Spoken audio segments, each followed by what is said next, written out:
তোমাদেরকে হয়তো জানানো হয়নি, পুনেতে আসার আগে আমি যখন ওয়েস্ট বেঙ্গলে মানে বাড়িতে ছিলাম তখন ওখান থেকে একটা পার্লারে কাজ শিখতে যেতাম। তো পার্লার ঠিক নয়, বিউটিশিয়ানের কোর্স ছিল, তো সেখানেই শিখতে যেতাম।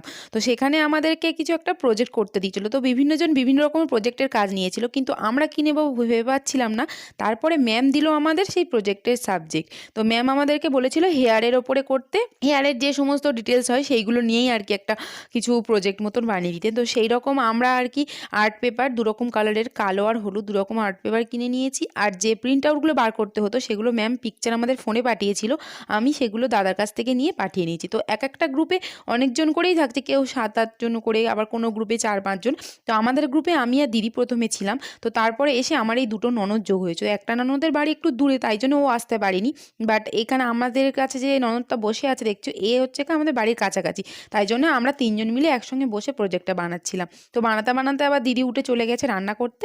তো এখন আমি আর ওই যে ননদটা হয়, তো সে আমরা দুজন মিলেই বানাচ্ছি এটা বসে বসে। সবার প্রথমে দাদার কাছ থেকে যে প্রিন্ট আউটগুলো বার করে নিয়েছিলাম সেগুলোকে সুন্দর করে কেটে হলুদ আর্ট পেপারের উপরে আঠা দিয়ে বসিয়ে নিয়েছি। তারপর সেগুলোকে নিয়েছি কালো আর্ট পেপারের ওপরে বসিয়ে, আর তার ওপরে যে লেখাগুলো ছিল সেগুলো ছোট ছোট সাদা কাগজে কেটে লিখে নিয়ে আর কেটে কেটে সেগুলোকেই ওর পাশে বসিয়ে দিয়েছি। তো সকলেরই বানানো হয়ে গেছে, আমরাই বাঁচছিলাম, লাস্টে একটু ডিজাইন বাকি ছিল, সেগুলোই গিয়ে ক্লাসে বসে বসে করছিলাম। সবাই দিয়ে চলে গেছে, আমরা কজনই বসে আছি।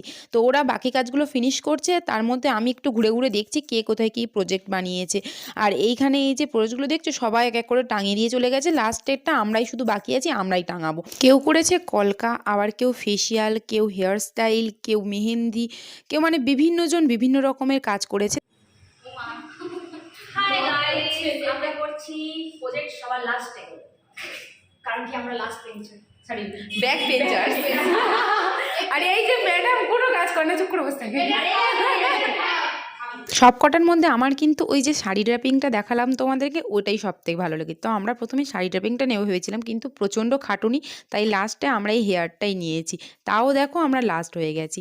তো সবার মতন আমরাও এটার ডবল সাইড টেপ লাগিয়ে দিয়েছি পিছন দিকে, দিয়ে এইভাবে আটকে দিচ্ছি। কিন্তু এতটা উঁচুতে ওরা কেউ হাত পাচ্ছিল না বলে তাই খুঁজে খাঁজে এই লাঠিটাই নিয়ে এসছে, এটা দিয়েই ভালো করে চেপে চেপে আটকে দিচ্ছে। তো আজ এই পর্যন্ত, দেখা হবে আবার পরের ভিডিওতে। ভিডিওটা কেমন লাগলো জানিও কিন্তু। Bye bye. কিছু কিছু ঘুঘুর ডিম লাগছে, কিছু বোঝা যাচ্ছে না।